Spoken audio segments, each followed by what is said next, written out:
Sunday night edition of the Anaheim Calling podcast. We are here to discuss the latest and greatest in the Ducks offseason news and notes. Few topics to get into this week. We're going to break down the latest in the Ducks coaching search. Some names are starting to pop up, and there's a lot of buzz around the search and how things could really ramp up this week by the time you're listening. It's Monday. Everyone seems to agree that there's going to be some news broken this week. So we might as well get out ahead of it and at least make some predictions. We're also going to talk some trade rumors. The Ducks were recently linked to Jason Zucker out of Minnesota, who has now been unsuccessfully traded twice from the Wild. Yeah. So I'm not sure. I would be very surprised if he were to start next season in Minnesota. And just because The Athletic is talking about it, and Jake and I got in a mini debate before we started recording, we may talk about the prospect of trading Corey Perry. Scott Cullen on his personal blog actually did an off-season kind of breakdown of the Ducks, and he talked a little bit about the possibility of trading Corey Perry. So as you can imagine, we should get a pretty fired up Jake for that topic. That's Completely. really what this is about. It's not about the actual topic itself. You're trying to make me feel emotions again after yesterday? Yes. Jake and I got to enjoy a good game of football in Huntington Beach yesterday. You may have heard of this game, the Champions League final, Liverpool defeating Tottenham Hotspur 2-0 in what was a pretty... It depends who you were cheering for. I think that's really your interpretation of that game. As a neutral party who had an interest in neither side winning, fairly entertaining, but the 3-week layoff may be costing some quality in this one. That's kind of the consensus from everyone around, is that it has to do with that layoff being kind of... that took away from it, because you had two teams that were kind of not exactly up to speed, weren't able to really do a whole lot in the attacking half.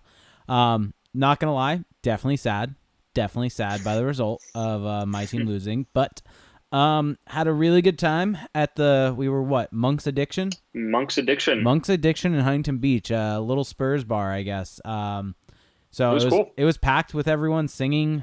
It was fun. It was a good time, good atmosphere, good place to watch the match. Just would have wished there was a goal to be able to celebrate a little bit with everyone that was there.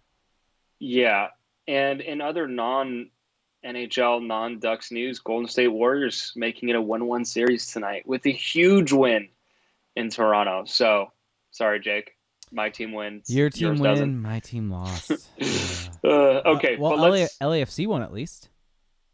Yes, and I weirdly watched that as well. Clearly, I had a very busy weekend. You texted me about it, actually. There was a bench clearing brawl. So, I mean, that doesn't really happen very often. No.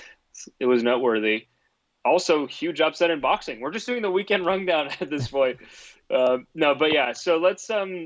let's jump into it here, though. So really the biggest news that we've gotten in the Ducks universe in the past 7 days has been that the Ducks coaching search has expanded. So what kind of felt like it was going to be a shoo-in for Dallas Eakins, specifically, we all kind of figured, okay, they're giving him time to focus on the San Diego Gulls playoff run.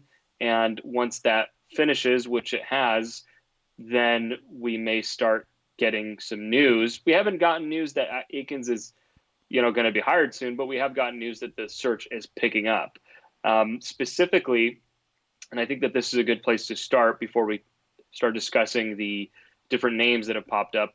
A report from John Shannon of Sportsnet that Bob Murray, that the Samuelis, the family that owns the Anaheim Ducks, Henry and Susan Samueli, favor Dallas Eakins, but that Bob Murray would like to do a more thorough search. Paraphrasing there, but that's the gist of the report. So, Jake, we've talked a lot about this, but we actually haven't recorded anything about this. So, what do you make of this kind of internal, not debate, but clearly there's a little teeny tiny friction there. Clearly one side has an opinion and the other has a very staunchly different one. I mean, it makes sense, kind of, I guess, from a perspective that Bob Murray doesn't exactly want to just give the job to Dallas Eakins and kind of make basically make him the head coach without kind of exhausting all options and seeing kind of what he has to work with. The reason why that makes sense is basically you look at his most recent hire with Randy Carlisle, you look at how that went, the fact that he had to let him go after 3 seasons. There was really only one good season out of those, and this past season was one of the biggest disasters of a season that the Ducks have had in a very, very long time, specifically since the Samuelis took over. And probably the last time that you could look at and say the Ducks had a disaster of a season kind of like this would have been Randy Carlisle's other final year as Ducks head coach. So I think that he probably knows that this is potentially his last head coaching hire for the Ducks franchise as the general manager. And I think you brought this up, potentially his last head coaching hire overall as general manager, because if you look at GMs throughout the league, they don't get recycled that much unless they have a pedigree of success and cup championships and things like that. So he knows that it's no longer just the franchise kind of that he has to lead forward. It's also his own job security. And so I think he wants to exhaust all options, interview everyone he possibly can.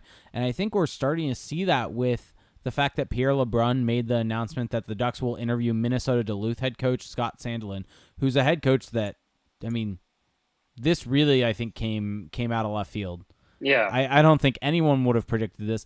I don't think I even would have predicted the Ducks interviewing a college head coach, to be honest. And so that side makes sense. From a Samuelis perspective, it also makes sense that they want Dallas Eakins to be the head coach of this Ducks team. I mean, we've talked about it for a while now. Logically, there's a whole lot of things going for Dallas to be the head coach of this team. The fact that he's worked with all of those guys in San Diego, the fact that the team's going to be similar to kind of some of the San Diego on that level, the fact that San Diego has had success, the fact that they just made the conference final and had a really good run this year while having a fair amount of injuries, guys being called up and sent down.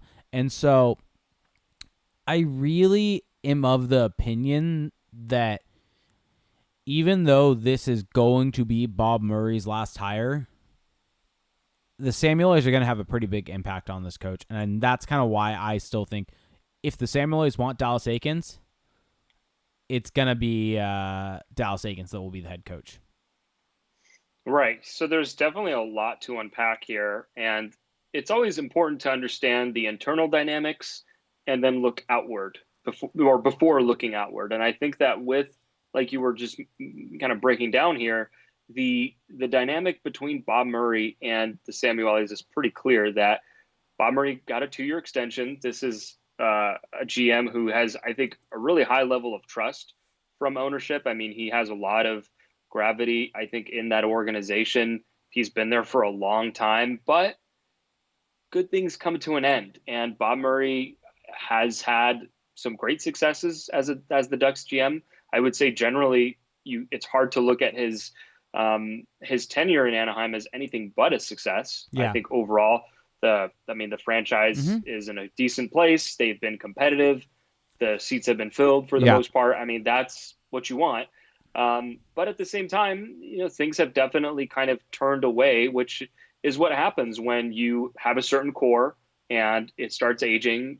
You take some big swings, and unless you win the cup, the other side of that is a lot more bitter than if you're in LA or a Chicago right now, where it sucks, but at least you have some cups to show for it. And that's kind of what happened to the Ducks here. And so I think, like you mentioned, with Bob Murray, if he doesn't get this right, it's hard to imagine that he's going to be the Ducks GM beyond his current extension. Now, that being said, getting it right is obviously up for interpretation. I don't think that the Samuelis are expecting the Ducks to win the cup in the next 2 years. I hope they don't. Yeah.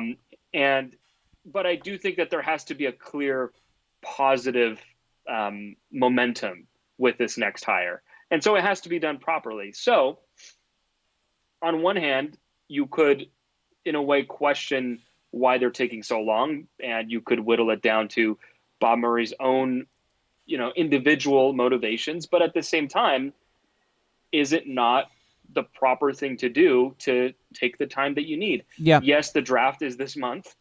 By the way, there's a draft, but Yep. the coach doesn't really run that anyway. But Mm. the point being, you want to have a show of organizational unity by the time you're at the draft. And I think the other thing that you want is you want the general manager to be able to worry about the draft, worry about trades, worry about that type of stuff. Right. You'd rather this kind of whole coaching situation kind of be settled by now, so he can kind of go in and have all the scouts have a little input. Yeah, and be able to know what he's looking at with that top 10 pick, and be able to figure out, as we're going to talk about at some point in time, what he wants to do with the trade market, what he wants to do to be able to reconstruct this team, because there's going to be some moves made this offseason. Right. And so to kind of circle back to the head coaching situation, so I think it is prudent to definitely cast a wide net. There's definitely a lot of qualified individuals out there. I think I am certainly of the belief that Dallas Eakins would be a good candidate, would be a good choice. I think that by now the Ducks have to know what they have in him. I mean, he's and that's what I think I was saying the other day on Twitter, is that he's almost such a known commodity at this point that I think it's hurting him a little bit. Whereas some of the new candidates that are getting into the mix, it's like, well, there's a little less familiarity there, so you see them a little bit more in the light that you would like to see them. Whereas Dallas Eakins, the Ducks have worked very closely with him the last few years, and so they know him very well. They know all of his, and they know the warts, they know the positives, and so I think that they know they have him in their back pocket. Which, if you're Dallas Eakins, must sting a little bit, because it's like, what more do I have to do to prove that I'm the guy for the job? And we talked about this, I think, on Slack. It was you, me, and Daniel were chatting about this idea. Is it a slap in the face of Dallas that they're going out and getting these interviews?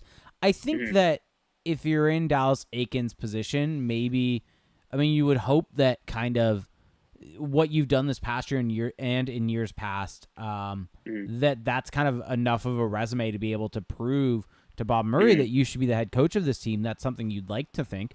But I think you also have to understand that he's trying to do it's not just about you. No, and he's trying to do his job in the process also. And so I think that if at the end of the day Dallas Eakins is the head coach of this team, I don't think there will be, and there should be, any ill will towards Bob Murray going out and getting all these interviews.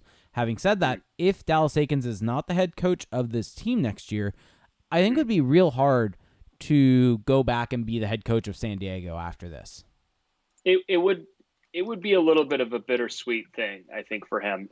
I think that if I were Dallas Eakins in this situation, I would do everything I could to not take it personally. You just got to see the situation for what it is. I think that he has to trust that he has done enough to at least be. I mean, he's in a great position right now. Completely. Either way, I mean, he's leading a promising AHL club, which should probably still be pretty good next year. And he is potentially about to make the leap back to the NHL. And you have to figure there's going to be other openings in the future, and he's probably going to be in a prime position to obtain those. But at the same time, having been so close to this organization, you would hope that they would just go straight to you and that would be the end of it. But clearly there's more to it than that. And I'm just trying to confirm here.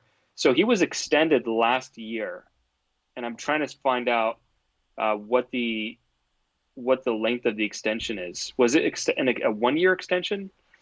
For Dallas? So he received a multi-year contract extension last year from the Ducks. But I'm trying to find the specific number for Dallas. We're talking about Dallas Eakins, right? Yes, correct. Yeah. Fire Carl. Oh no, sorry, never mind. Yeah, because I think that basically the question is, if he's not the Ducks head coach, does he just basically bounce back into being the Gulls head coach? And I think that's probably what's going to happen. So just from a quick search here, I'm not finding the number specifically, but it's multi-year. Yeah. So he's at least back for next season. Okay, but so looking. Go ahead. Does he honor that? I think he will. I mean, where's he going to go? What's the? Because now all the NHL jobs are the Ducks are the last team with an opening. The only thing unless there's an assistant spot, Well, it's maybe. either that or go to a different AHL club. Or would he accept being the assistant of a Ducks bench, Maybe. being an assistant, maybe playing the long game and saying, Oh, would it be best for, because in a way for Dallas Eakins, it's interesting because he had that stint in with the Oilers, and getting fired kind of severely impacted his career because he hasn't been back in the NHL for a few years now. yeah. You could argue maybe he could have been earlier and chose not to. Mm-hmm. But if he jumps back into a head coaching role and it goes poorly again, Oh yeah, how many more that might be it cracks? for him. Exactly. And so in a way, if you're Dallas Eakins' life counselor, career advisor, do you tell him, Yeah. hey, maybe you want to start out as an assistant in the NHL and kind of Well, he's get been that an NHL assistant. time? He's been an He has assistant been. in the past. He I has think been, with but Toronto. I'm saying Maybe. right now.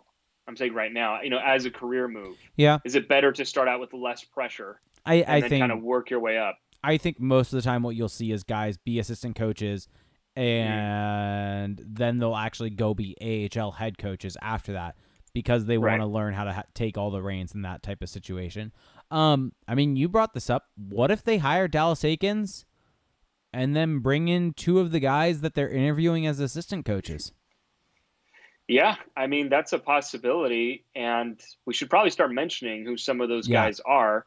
You brought up Pierre LeBrun tweeting yesterday, so this rumor mill is churning, and I think we're just going to start seeing more and more news. You usually don't see stuff come out on weekends, so to me, I'm really hoping that at least for a day nothing happens, so this pod doesn't get Aged instantly. instantly just made irrelevant. But Pierre LeBrun tweeting yesterday that the Anaheim Ducks will interview Minnesota Duluth head coach Scott Sandlin, like you mentioned earlier, as their search process continues. And that is a name that we haven't heard at all. I mean, we haven't even, thought of like you said, an NCAA coach, and all of a sudden they're looking at that. And if you want to look at comparables, guys who have made the leap recently, Montgomery in Dallas, obviously that worked out pretty well first year.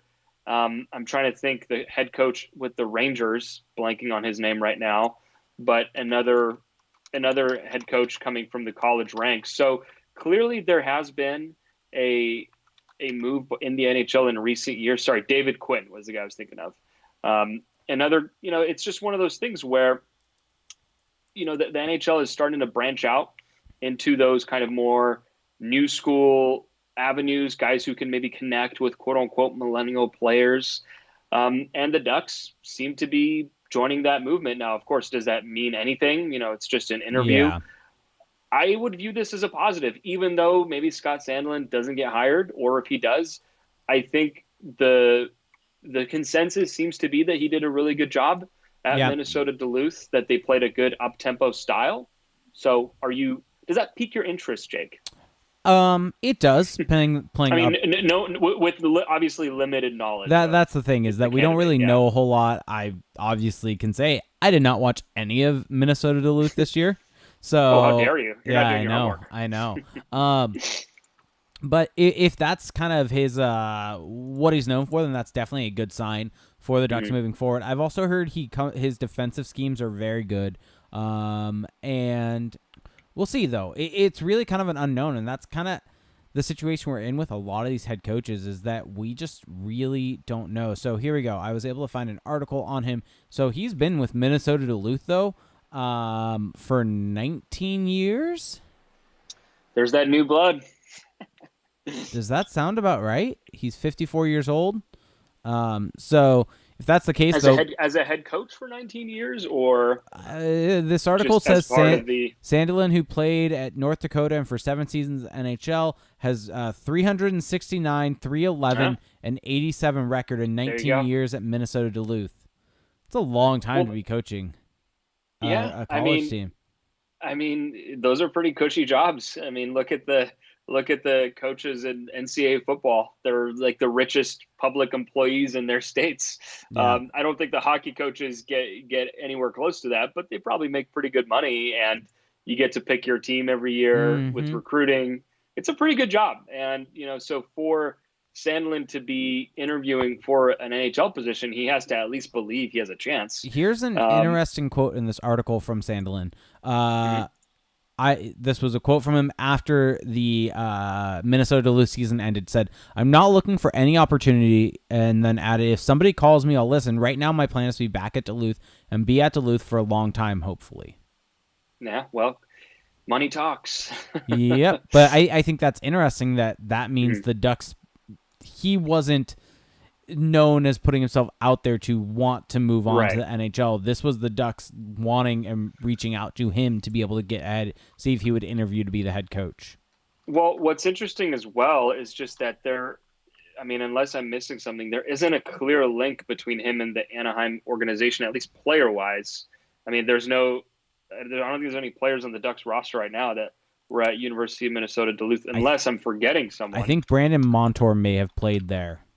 Yeah, but he's not on the team anymore. So I'm trying to think where Josh Manson played. That could be Northeastern. Yeah. But so Andy Walensky may have played there. Nope. There it Brandon is. Montour played University of Massachusetts Amherst. He's a UMass guy. No, definitely not. So I don't know. Check on this real quick. But the way that these things work, there's always some connection somewhere between the organization and a candidate. That's just how it's a small world, the hockey world. There we go. Andy Walensky, 4 years at University of Minnesota Duluth, including being the captain of the team in his final year.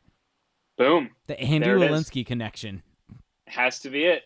Andy Walensky, the guy who, maybe not on the ice, but turning the Ducks' new leaf over with his connection. Unrestricted free agent, Andy Walensky. Yes. So before we break down the rest of the list, we're going to take a short break. And we are back to break down the rest of the list. So I don't know. Sandlin seems like a good candidate. I admittedly have not seen a whole lot out of that team or his style, but I do support widening the net and seeing what you can get from kind of the retreads. Although I guess at this point, the Philadelphia Flyers have taken them all. Another name that entered the fray this week. Real quick, I did want to make mention those quotes, and that information came from the Star Tribune, so was not pulling that out of kind of nowhere or from an unreliable source. The Star Tribune's one of the newspapers for in Minnesota.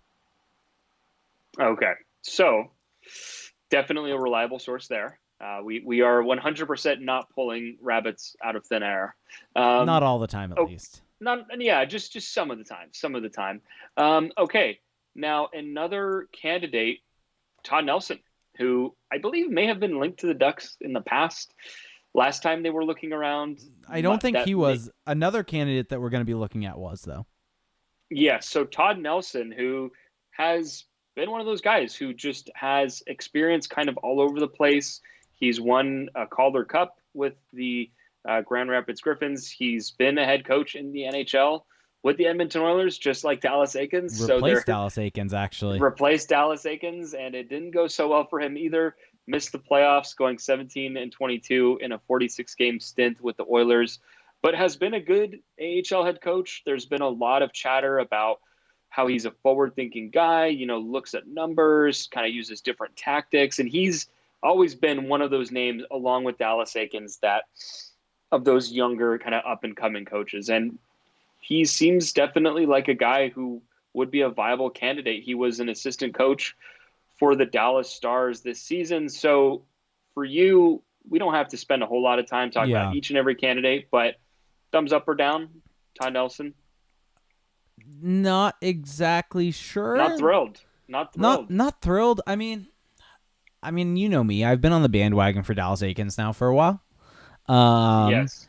We should also scratch between him and Eakins. There's not a whole lot separating them. Agreed, and I think Nelson has a little more tangible success at the AHL level. I mean, you can't really top a Calder Cup. Yeah, so. And so I think for me, kind of the tiebreaker there between the two is the familiarity with the players. And granted, this is also a completely biased view on it, but also the different fluff type pieces that we've seen on Dallas Eakins about being able to connect with the different players and all that different type of stuff. I think that's something that you want to see succeed, and I'd like to see him get a chance with the Ducks. Granted, I admit that's a completely biased point of view on that, and I'll accept that. With a lot of these coaches, that it's very hard to fully tell. The only The only one that really I think we knew a fair amount about that was a little bit different in his way of thinking is now actually completely off the board with Toronto. Didn't they announce a contract extension? Sheldon Keefe. Didn't they? Yes. Did they announce an Re-upped. extension or just it was okay. So Re-upped. Yeah. He's staying there. Mm-hmm.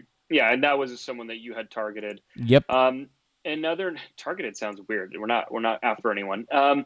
Another guy, another name. We're just going down the list here. I promise we're not going to spend, like I said, a ton of time on each guy because we just don't have a whole lot to say for each person. Yep. Lane Lambert, who it's interesting how when a name starts popping up, what other voices start chirping it up out of nowhere. Yeah. Lane Lambert, who all of a sudden is just, a player's coach, very personable, potentially forward thinking, was an assistant for Barry Trotz. And AHL head coach also for Nashville's affiliates.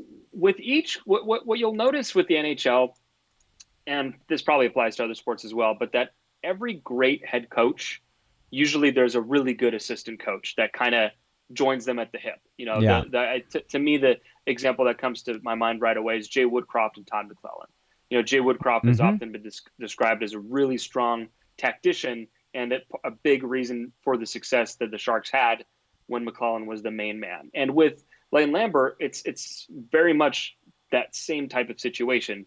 He was an assistant in Nashville to Barry Trotz, an assistant in Washington when they won the Stanley Cup, and then an associate head coach this season with the New York Islanders. And he does seem like a guy, and this is kind of a theme that I'm noticing in the non-Dallas Eakins type candidates, is that he seems like a very kind of sturdy, reliable, defensively stout option. You look at the Predators under Barry Trotz before they switched to Laviolette, and they were not really known like they're known now. They were a kind of a boring team. When Shea Weber was headlining that team, they were more of a grind it out, slow it down type squad.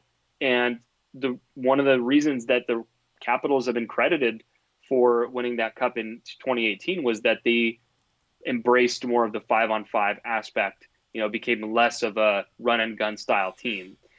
And then you go to the Islanders this season, they went from being the worst team in the NHL defensively to not really elite, but definitely a marked improvement. And of course, great goaltending definitely covers up a lot of weaknesses. So to me, Lambert seems like a guy who could bring the kind of structure that the Ducks have been missing. And he does seem to have some good personality there as well. Yeah, I mean, but you're less excited about it. Well, I think if that's what we're pegging him as being a defensively structured head coach, I don't think that's what this team exactly needs moving forward. I think kind of more what I've seen seen from him in terms of everything that's been written about him is he's kind of more so in the Rod Brind'Amour mold. That's what everyone's kind of compared him to, as the being personality kind of a players type coach that will just let them play. That's kind of at least what I've seen, which isn't exactly that defensive structure type situation. It's really hard, though, and this is something, and I know it's a cop-out a little bit when we say this, but it's hard to fully evaluate these coaches without some sort of sample size. With Todd Nelson and with Dallas Eakins, we can have some actual tangible sample size at an NHL level and be able to kind of try to take something away from that. Granted, both of them came in very rough situations, with Edmonton, I guess, being Edmonton. There's really no better way to put it. Right.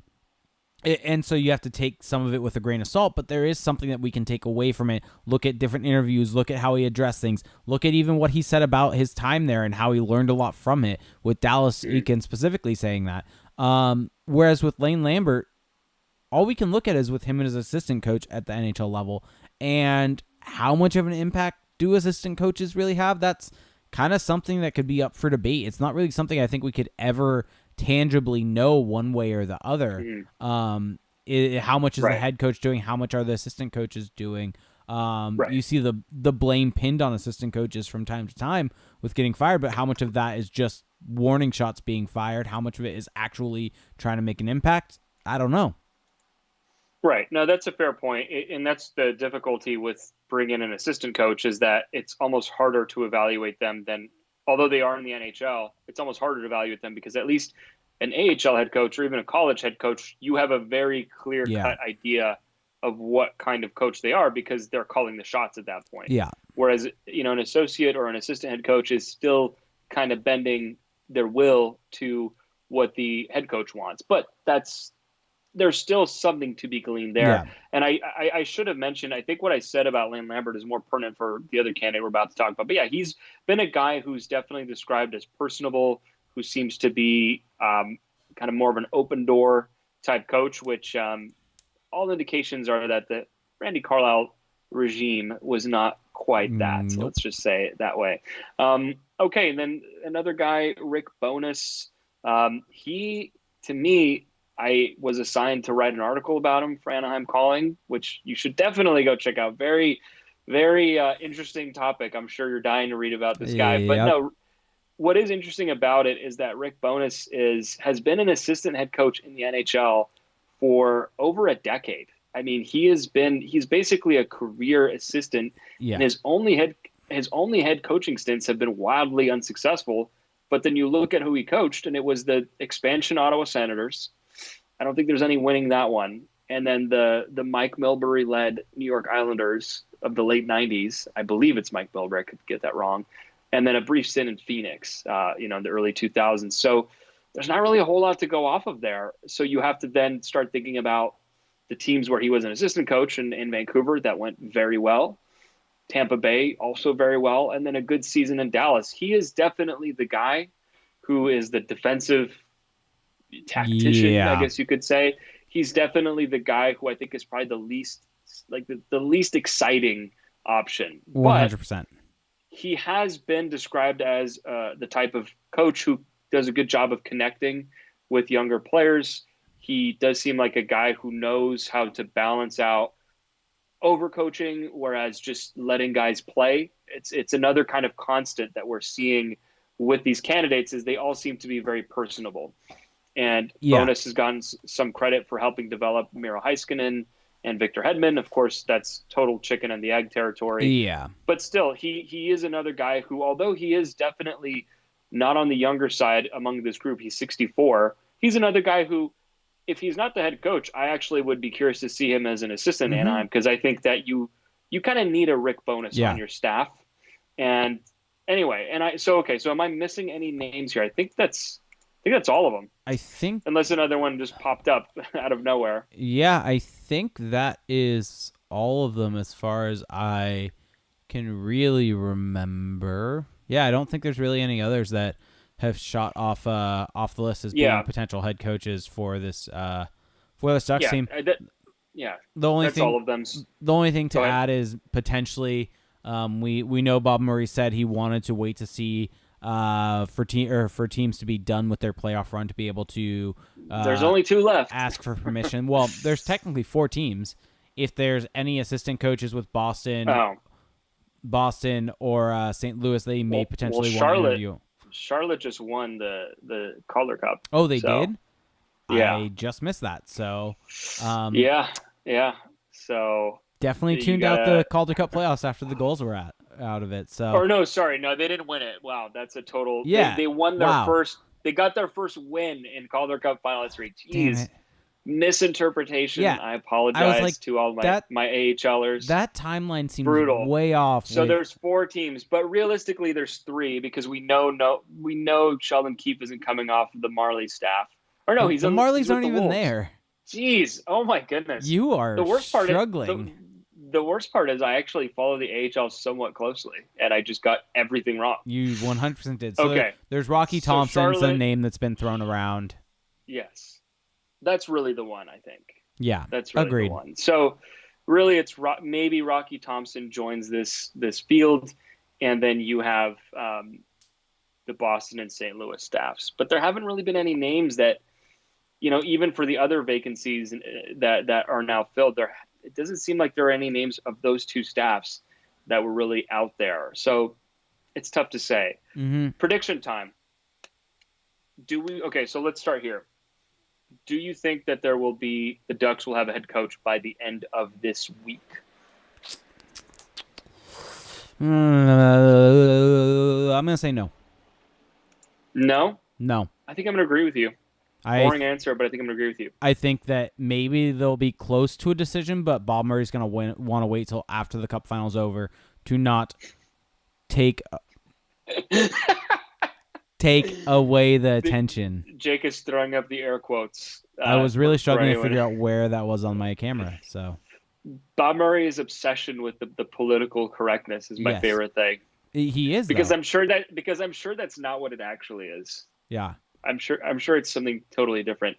I think I'm going to agree with you. I think it's going to take more than a week. Do you think there's any chance this is something that Fire Carlisle didn't exactly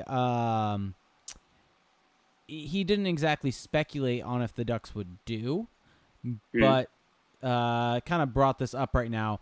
Do the Ducks maybe take a run at Craig Berube if St. Louis doesn't pony up?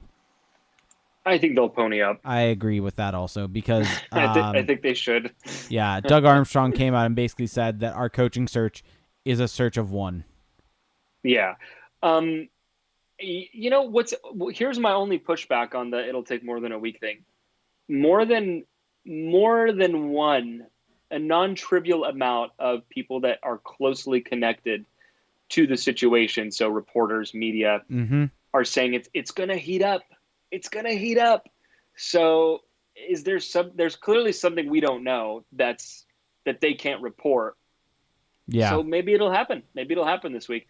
I take it all back just for the sake of the pod, for entertainment value. Just to be different. I'm going to say we have a coach Friday morning. So we're going to have to do a pod next Friday then. Yes. And my prediction, I'm going to jump out ahead of it, is that it will be Dallas Eakins. Yeah. Still the leading candidate to me. I feel like all of this is just to make sure that there's not a better candidate. I think that's what this is all about. I don't know if you can really do that in one interview if you're one of these guys, unless you just knock it out of the park. It's possible, I guess. If the owner of the team says they want a specific coach, that's the thing. After the Randy Carlisle debacle, they're going to get the head coach they want. I think that, yes, you're right. I think that Bob Murray is going to need an airtight, ironclad case for one of these candidates to sway the ownership, and he's done it before. He got Randy Carlisle rehired, so he's got to be a good salesman. Yeah, but I think that does he lose a little bit of the weight with his sales job with the fact of how Randy Carlisle's tenure ended? If I'm the guy writing the checks and I'm sitting across from him in that meeting, I'm saying, well, how can I buy what you're selling at this point if what the last thing you sold me was a defective product? So I like that. We'll see. We shall see. I think it'll be Dallas Eakins. But the thing that kind of sucks about this, and again, this is why I wanted to differentiate between the internal dynamic and the external search, is that the candidates that Bob Murray is looking at right now are great qualified candidates who I think would all make fine choices. So it's unfortunate that he has maybe, we don't know, lost a little equity, because this time around, I think that the people he's looking to bring in are actually very worthy, and maybe they'll come in as assistant coaches. I'm assuming that whoever comes in is going to have the option to form their staff. I would hope so. I wouldn't want to foist Mark Morrison or Marty Wolford onto anyone. So we'll see. Even last time, you look at the overall coaches that he was looking at hiring, he was looking at the correct guys. He was looking at, obviously Randy Carlisle, not exactly the right guy, and he was the one that was picked, but Rick Bowness was in the mix. Dallas Eakins was in the mix. Travis Green. Sorry. Travis Green. I mean, and that was another pick that has seemingly worked out pretty well for the Canucks. So really, we've talked about this a lot in the past, but it's that Randy Carlisle blind spot that almost resulted in a fatal crash. Changing lanes. Loyalty to your friends. Can come back to get you a little bit in a work environment. Absolutely. So, up next topic. Should we cut for a break here? Mike Yeo was also interviewed last time. Yeah, that's another bad one. Yeah. On that note, our second brief intermission. And we are back from intermission 2. So let's get on to our next topic here. And this is going to be obviously a lot more kind of speculative here, although I guess we just predicted the Ducks coaching future. So we're just par for the course here. News broke last week that Jason Zucker, a trade had been consummated between both the Minnesota Wild and the Pittsburgh Penguins. Jack Johnson and Phil Kessel to Pittsburgh in exchange for Jason Zucker and Victor Rask. The trade was nixed due to Phil Kessel's no trade clause. So an absolutely bizarre trade was broken up. Thank God for the Minnesota Wild and their fans that this didn't happen, because it would have been a truly bizarre trade. Phil Kessel saved them. But as a result of the news kind of leaking out, Mike Russo of the Athletic did report that Anaheim was a team that has been interested in Zucker. And it's interesting because on its face, you would wonder why they'd be looking to bring in another forward, another winger specifically. But there's been a lot of stuff coming out lately how, Zucker's underlying numbers are actually really, really good at 5-on-5, from a scoring rate perspective to just his on ice rates. There's just a lot of interesting stuff there. And you wonder if you put him on a good power play, you could maybe see that rise as well. Yeah, I mean, if you look at his with or without you stats with various different line mates, basically anyone that plays for him benefits from it. Their numbers rise up. He has a pretty positive impact on shot rates for the Minnesota Wild in the offensive zone. Yeah, I mean, he's a good player. He's a player that I think at first when I saw it, I was kind of confused for basically the reasons of this just adds a logjam to the left-hand side because he's a left winger. He's under contract for the next 4 seasons at a cap hit of $5.5 million. And as I've broken down in the past, the Ducks actually have a fair amount of cap to work with. So that's actually not a big concern of mine. Yeah. Although they could just absorb him right now. Yeah. But although the issue that you could run into is 4 years down the line, are you going to be in the same cap situation? Maybe you are going to have guys. The Ducks have a lot of RFAs. They have another busy RFA summer next summer. But then again, they're also going to have some money coming off the board at a certain point, so it's going to help out there. I mean, a really similar contract to this is the one that I was very against signing in Jakob Silfverberg. I think it's almost the same. And honestly, if you look at the two players and look at how they've scored historically, yes, Jason Zucker has a 30-goal season. Jakob Silfverberg does not.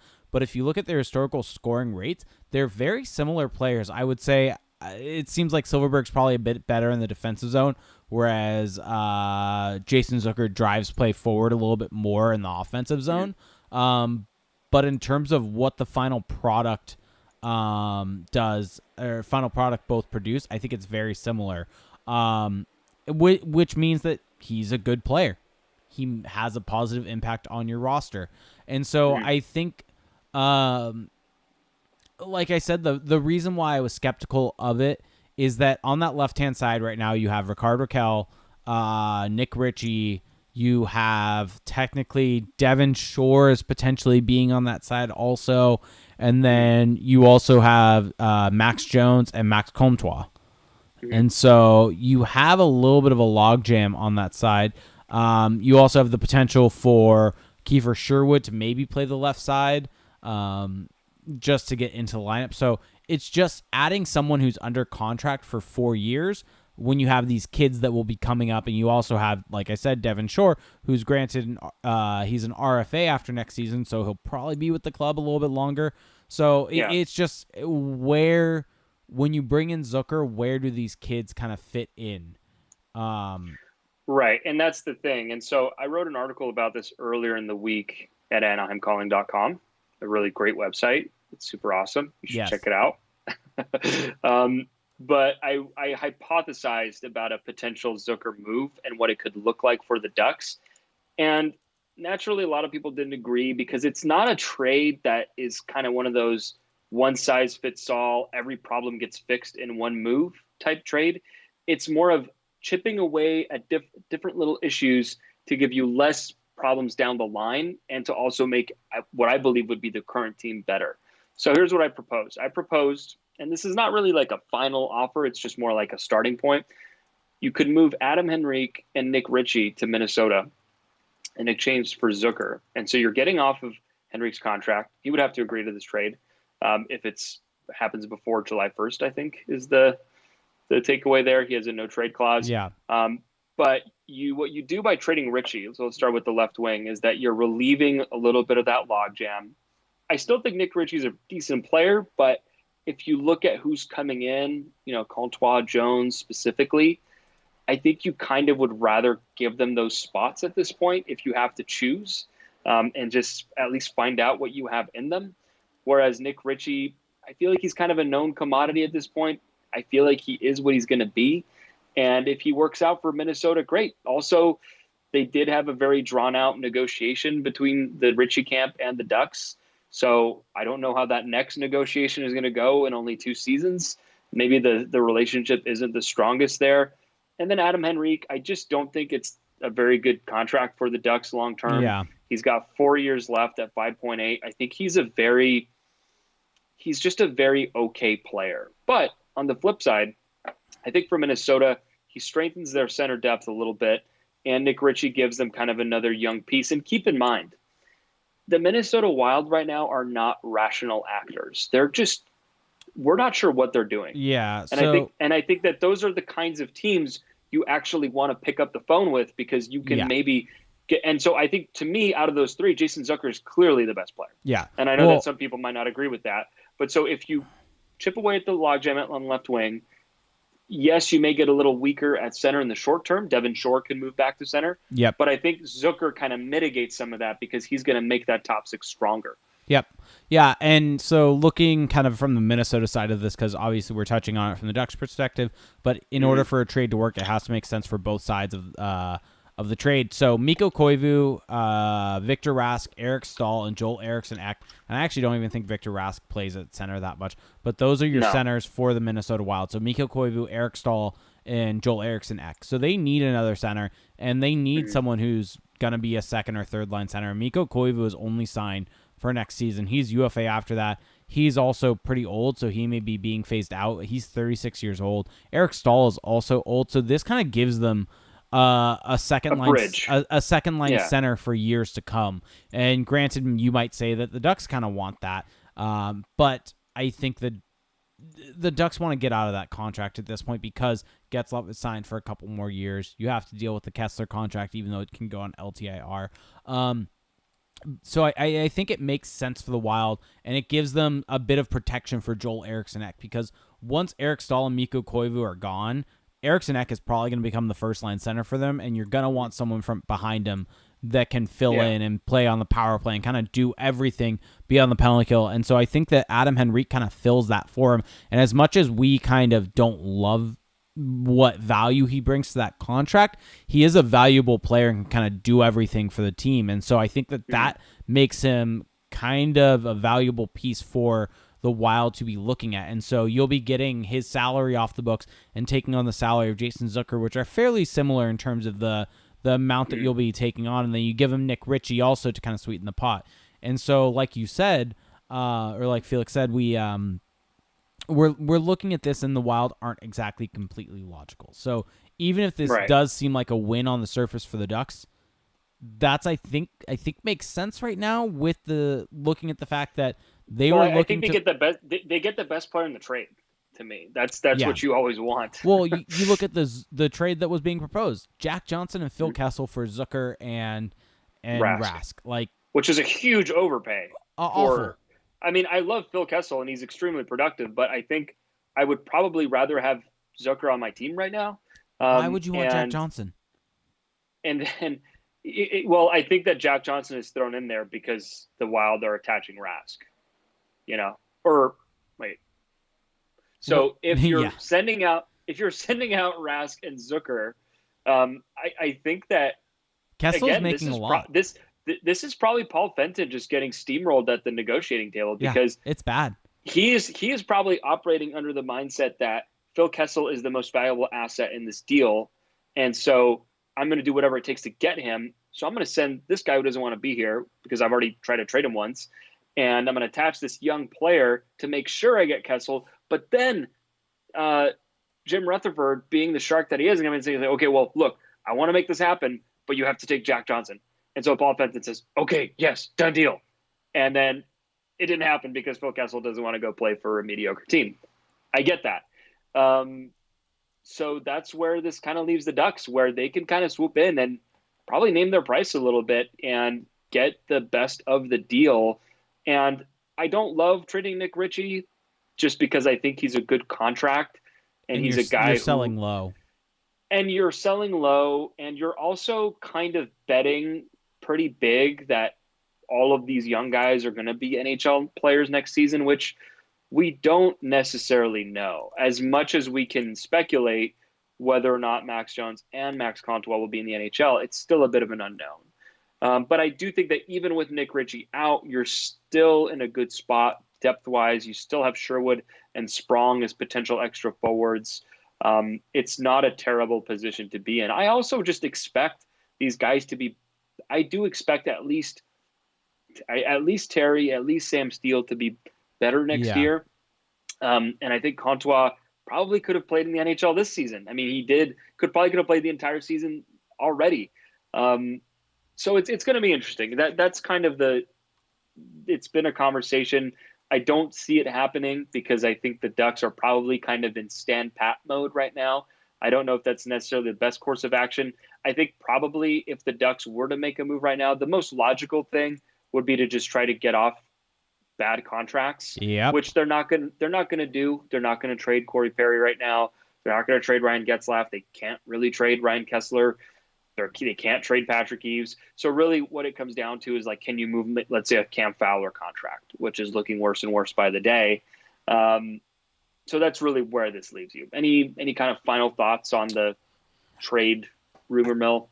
It's interesting to me that kind of this name popped up, and it's funny kind of the mind juggling that I had to go through on it, because initially I was very much against the idea of it, thinking that it was going to take a prospect to get him. It was going to take a high pick or something like that. But then after I mean, maybe the Ducks can swing that. Maybe they can include Victor Rask in there. But after thinking about it more, and after you and I talked about it in Slack and with various other people from the staff, using this to be able to get off of Adam Henrique's contract, I think, is the one way that I'm really okay with this deal and bringing in that. That's the biggest win. Yeah, that's the biggest win of all this. Yeah. And so I teased a little debate before the show, and we're running a little high on time. We are. So we're going to try to make this quick. But I promised a debate.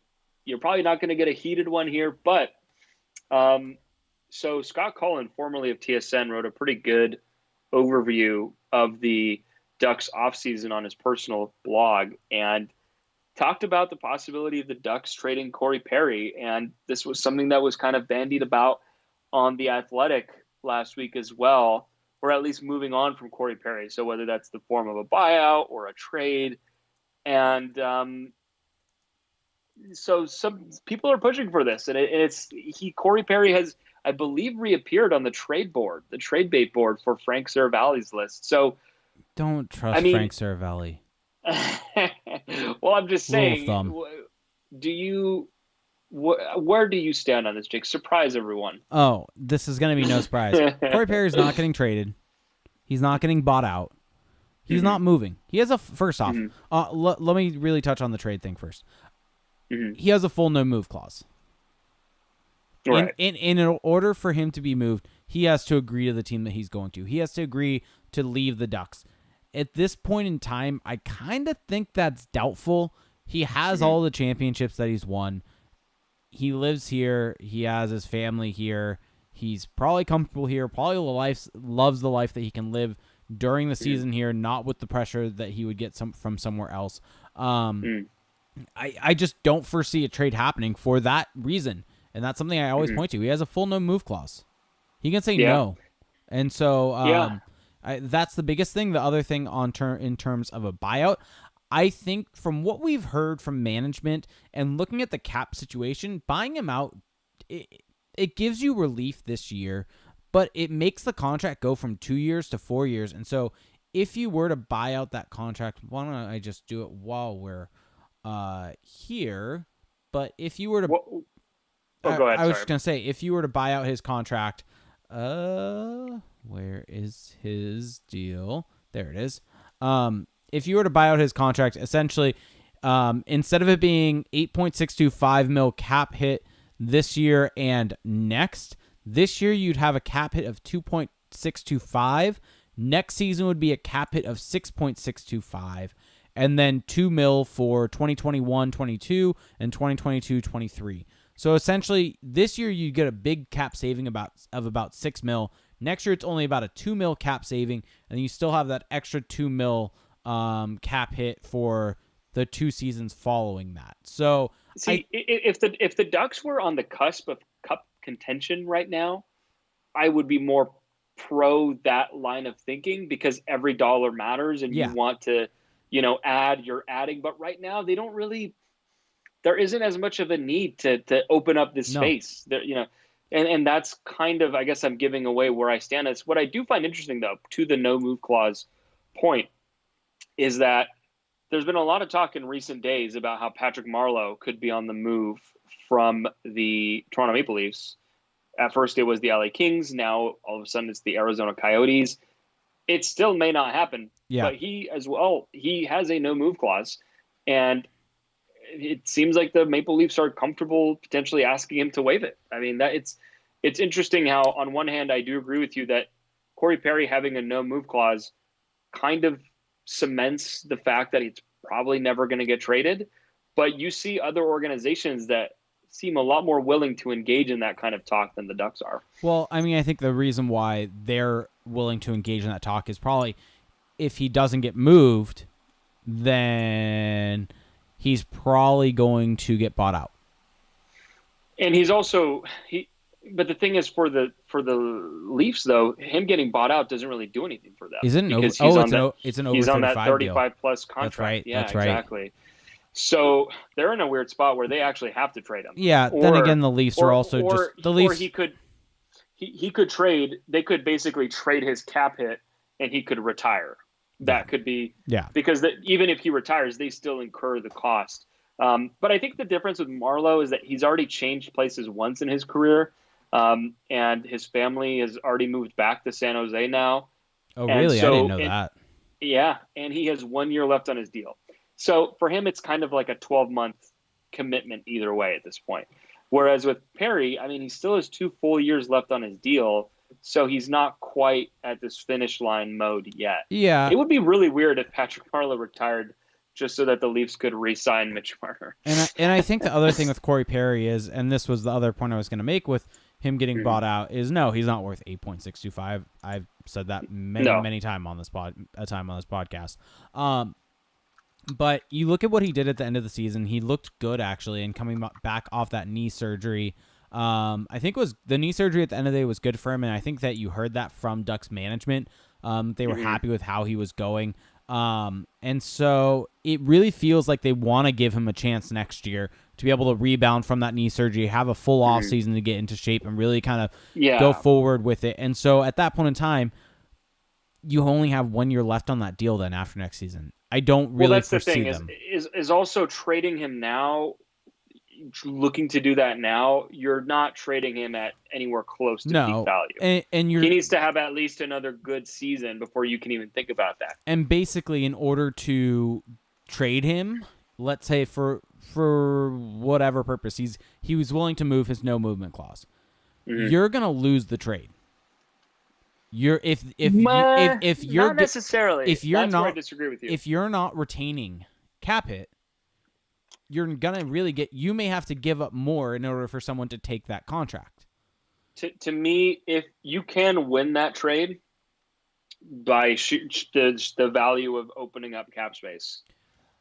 Yes, but the point is you're gonna lose it you're gonna give up an asset also. If someone's taking on that full cap hit, you're gonna have to give up something else in order for them to take it. That's simply how it works. That's how it works. I think there's a deal to be made that can work. I agree with you. There's a lot of factors that are probably going to make sure that doesn't happen. but I don't think you necessarily lose a deal at just whatever the outcome is. Lose that deal. I think that there's ways you can make it work. If you have to retain a little salary, I'm fine with that, because if you're operating on the assumption that they're just going to ride it out and that's going to be it, if I have to retain but I get picks or a prospect, to me that's a win, because those are positive value assets. Whereas right now, Corey Perry doesn't have a lot of positive value. It's just kind of the way that the league works. And so it's going to be interesting. I agree with you. I don't think it's going to happen, but it's something they should at least consider. Yeah, and one thing that I did want to mention is that trade makes sense if you are tight to the cap, and like you said, and if you're contending, you're willing to kind of do anything to make it work.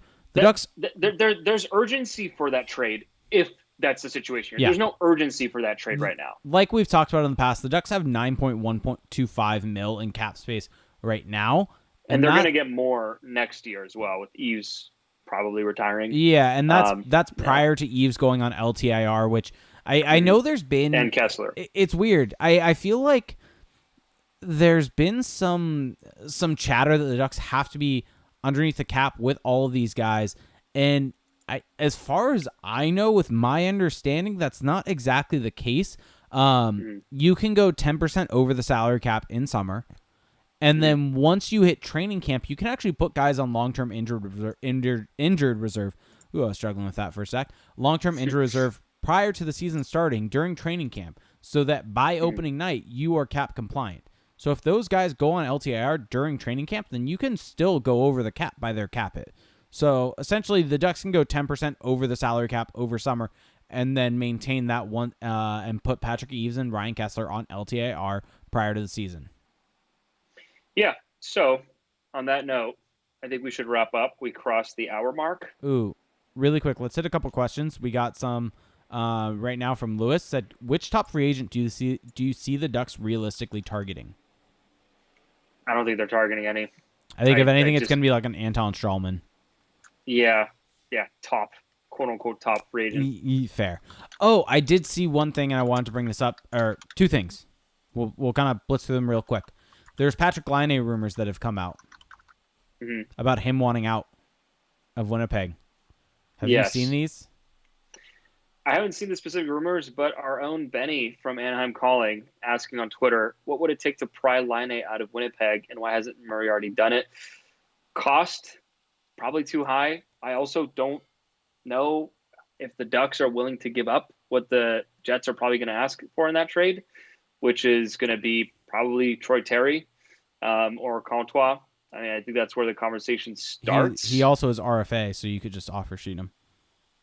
Yeah, but, I mean, realistically, I guess you could do that. I don't see Bob Murray being that GM. But, yeah, I mean, I don't think that the Ducks are just not the kind of an organization that's hunting these things. You know, they stay very much, in their own lane and maybe pounce here and there when they have to. But I don't see them really getting in on that sweepstakes. Yep. I think that will probably do it. The only other thing was someone had mentioned about who's going to be centers and if the Ducks take Zegras. I want to just briefly mention Trevor Zegras. If the Ducks who take him, that's kind of a player in the range. He actually will be at Denver University next year. So, yeah. So on that note, thank you very much for listening, everyone. Make sure to check out all the different ways that you can support our podcast. So first and foremost, Apple Podcasts, just search Anaheim Calling. Leave us a rating and a review. That's probably the number one way you can help support. That really helps the show climb up the rankings and helps us, spread this to more fans who may just not be aware of our pod. We want as many Ducks fans to know that we're an option, because you do have some options. Another avenue that I do want to mention here, our Patreon. So this is another way you can support the show, patreon.com/ACPod for $5 a month. You get 2 bonus episodes. Right now we are previewing the entire league division by division for the off season. So that's at $5. And at the $1 tier, you also get access to our Discord supporter only Discord chat. Yeah. So that's pretty cool. When news are breaking or different things like that, we can just discuss it live. And then of course we do stream our episodes live on Twitch. That's twitch.tv/ACPod. If you are an Amazon Prime member, You can get a free Twitch Prime membership, which also helps support the show. If you're a current Twitch Prime subscriber, make sure to renew month to month because it does not automatically renew. The Twitch chat is a lot of fun, especially during the season. We can see your questions live in the feed as you're posing them, and then we get to discuss right away. We've had a lot of fun there in the past, so that's definitely another great way to support. On social media, Jake is on Twitter at Reindeer Games 91. No longer sporting the Tottenham profile picture. Nope. Sorry for your loss. Lasted for a day. Still in mourning. This one, it really stung. Really, really stung.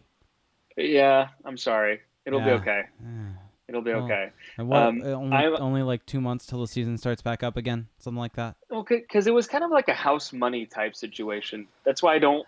Like, if the Warriors lose, I'll be crushed in this finals because this is like the fifth straight final. Yeah, but it'd be the end of an era. Like, they're probably not going to be back after this year. So I would. Okay, here's real quick where I'm at with Tottenham, which is why this is a similar type situation to that where I feel like this was the last kick at the can for this group at Tottenham. Granted, they could be better next year. They're probably going to spend a lot of money after going a year without spending money on anyone. But we're probably going to lose Eriksen. Fingers crossed Pochettino stays like I hope and everyone hopes he does, like he said he has. But there's potential that this could be a very different Spurs team next year, and this is the team that kind of made me fall in love with European soccer, and that's kind of what makes me so sad. Yeah, we've got a lot on the line here. You've already had your heart broken. Thanks. Who knows? I'll be next. Thanks. But the Warriors did tie the series up 1-1 tonight, so we'll see. The Stanley Cup final still going on. We're probably going to do a pod soon for the bonus supporters on Patreon, breaking that down. Kind of a boring series. It's just like blowout after blowout, basically. Who would have thought the NBA Finals would actually be kind of more exciting this year than the NHL Finals? Anyway, I'm on Twitter at Felix_Sicard. Make sure to check out AnaheimCalling.com at AnaheimCalling. As we approach the draft, we're going to do a big draft preview. I mean, we're now in the month of June, so it's coming up. Stay tuned for that. And make sure to keep it locked into Anaheim Calling, like I said, just as these news come in for the head coaching search. So we will talk to you at the next podcast. Thanks for listening. Bye.